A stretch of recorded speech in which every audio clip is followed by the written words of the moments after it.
الصحراء الشرقية لحد الآن والغدوة والبعد غدوة تبقى حلم مغربي خالص.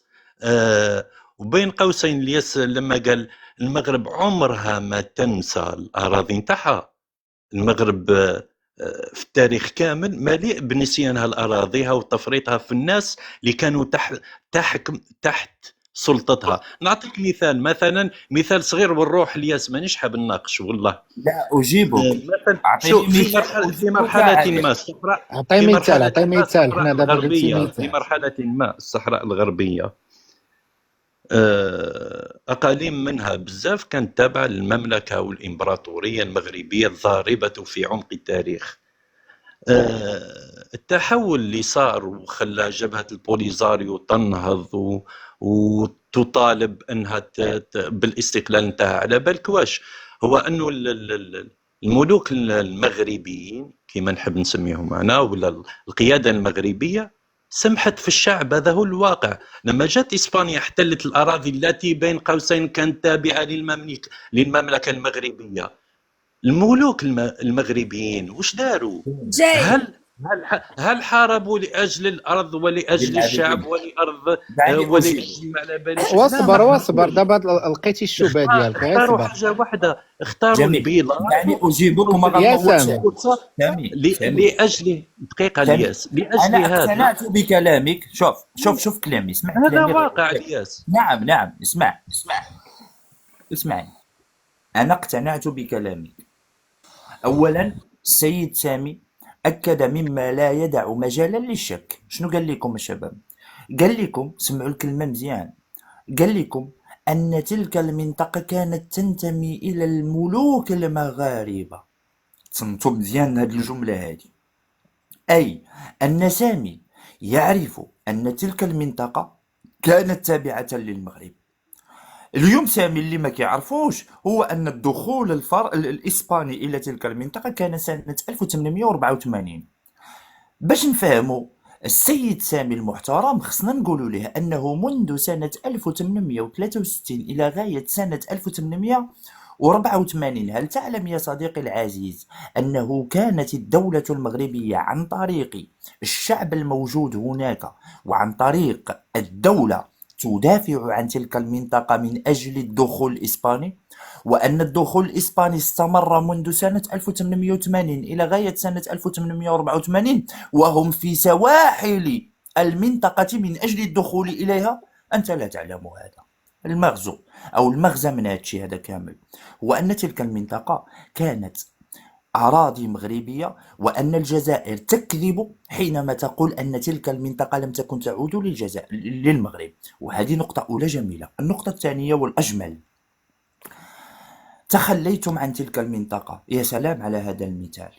أنا مستعد أن أقدم لك دليلا لا يقبل مجالا للشك أن المغرب منذ سنة 1957 مباشرة بعد انتهاء الحماية من مناطقه الشمالية والوسطى من طرف المستعمر الفرنسي والإسباني على التوالي، طالبت المملكة المغربية باسترجاع أراضيها. أزيدك من البيت شعرا، المغرب لم يسترجع صحراءه الشرقية مباشرة، بل استرجع منطقتين في سنوات ما بين 1956 حتى 1975. أي أن المغرب رغم حصوله على إنهاء للحماية بقي يطالب بأراضيه في المناطق الجنوبية. فاسترجعنا منطقتين ثم أخذنا استقلالنا من إسبانيا سنة 1975 عن طريق اتفاقية ما بيننا وما بين موريتانيا التي كانت طامعة في هذه المنطقة. نسبة إلى ماذا؟ نسبة إلى القبائل الصحراوية التي كان لها امتداد مع الشمال الموريتاني في أقصى الجنوب ومع الجنوب المغربي في أقصى شمال الصحراء. كل هذا وذاك أدى إلى اتفاق إسلامي خالص ما بين دولتين مسلمتين من أجل تقرير مصير أرضهما بعضهما البعض. فذلك ما حدث تدخل أجنبي من طرف دول تريد بؤرة نزاع وصراع في المنطقة، فاستحدث ما يعرف اليوم بجبهة البوليزاريو.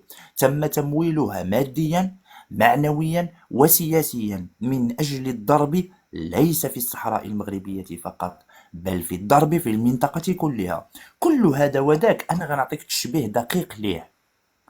ما حدث في صحرائنا المغربية هو عينه ما حدث في منطقة فلسطين أو في دولة فلسطين الحبيبة. المستعمر البريطاني حينما أحس بأن الدولة الفلسطينية قريبة من أن تسترجع منطقتها بعد تحضير عميق لدولة تسمى بإسرائيل، كناية على أنهم أصحاب الأرض كما تدعي الجزائر حول البوليزاريو، نفس القصة فعلتها إسرائيل.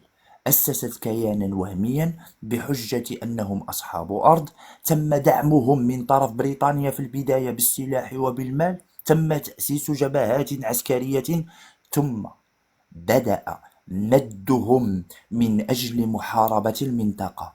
نفس القصة تعاد في صحرائنا الغربية. أسستم كيانا، دعمتموه بالمال وبالسلاح في قضية لا تعنيكم لا من قريب ولا من بعيد، فقط من أجل الضرب في المنطقة. بالله عليك. هناك فرق واحد اخويا الياس الا سمحتي لي في القصتين. هو الفرق ان في المملكه المغربيه هناك ملك وشعب متحدين يدا في يد، يؤمنون بقضيتهم وبعداله قضيتهم، ان الصحراء المغربيه هي شبر، يعني ارض مغربيه لا نقاش فيها تماما. فهذا هو هو الفرق، وان كل المغاربه مستعدون ان يحاربوا عن هذه الارض بالغالي والنفيس، بارواحهم بفلذات اكبادهم، حتى يسترجعوا هذه الارض مهما كان الثمن. وكذلك كان. دريم بيج. شوف انا خلينا من الشعارات. لم ما حاربتوا عليها، ما رايحين تحاربوا عليها، ما متوش عليها لما كان المستعمر الاسباني. هالور خلينا كتعرف جيش التحرير، كتعرف جيش التحرير المغربي ولا ما كتعرفش؟ على العموم يسمح نسمعوا فين باغي يوصل بهذه الكلمه ديالو باش نفهموه. قول يا سلام. رجع بلا سيد مليكه، رجع عند الياس، خليك من هنا، رجع عند الياس. مليكه والياس رجاء. راني لا بحال دريمه ولا رجع عند الياس بحال قول اخويا. رجاء راني مشغول، والله ما طلعت باش نناقش، طلعت باش نلقي تحيه. انا بغيت نقول لك، شوف انا بغيت نقول لك مادام ماشي مشغول دابا، سير الله يسهل عليك ياك. ولكن انا نصيحه مني انا والياس كنقول لكم غير ارجعوا انتم داك الجماعه ديالكم اللي كنتوا، حاولوا ما امكن انكم تعاودوا تدخلوا، لان الجزائر اصبحت اضحوكه في التيك توك. قسما بالله سامي وانت عارفني كنقول كلمه الحق، اقسم بالله. ارجعوا. شو انا ما يهمنيش تيك توك، انا يهمني الواقع اللي راني عايشه. على الاقل في التيك توك سامي، على الاقل في التيك توك سامي حاولوا غير تدافعوا. راه ما كيعرفوش. ما نحاولش ندافع. الحق ابلج مليكه. حكاياتكم في التيك توك والبروباغندا والطوابير وكذا نشفى في مره من المرات.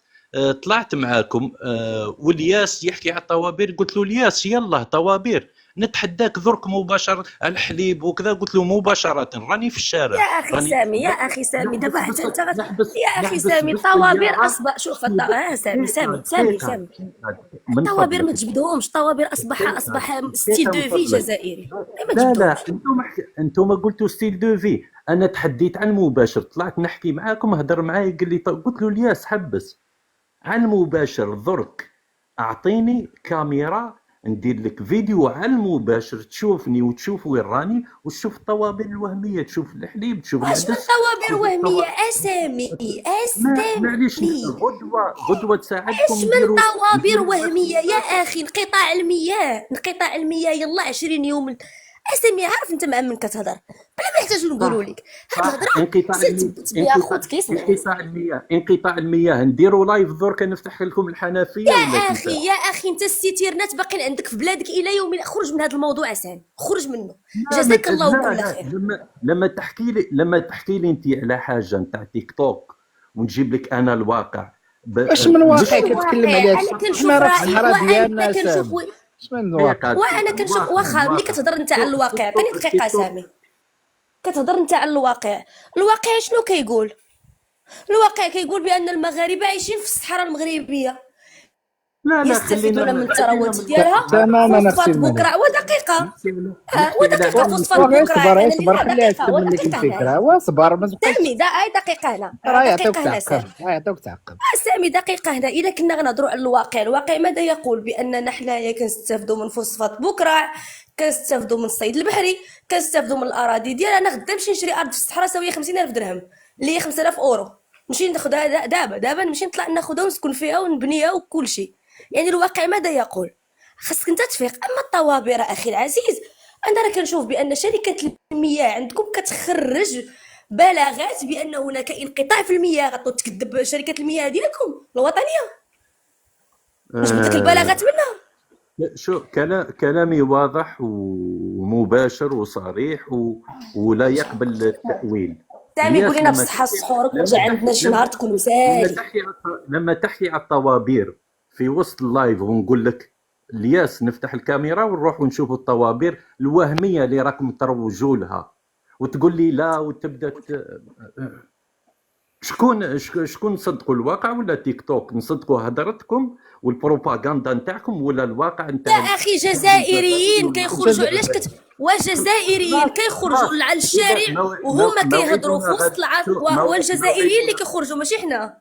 شو موعدنا غدا، ديروا لايف ونفتح لكم كاميرا. حنا ديما يوميا، شوف حنا يوميا عليها عن اي طوابير تتحدث، عن طوابير الحليب غدوه ان شاء الله. خويا راه ما كنتكلموش. ودابا صاحبي انت دابا كذبتينا، حنا كنديروا البروباغندا ياك، حنا كنديروا البروباغندا ياك، حنا كنديروا البروباغندا.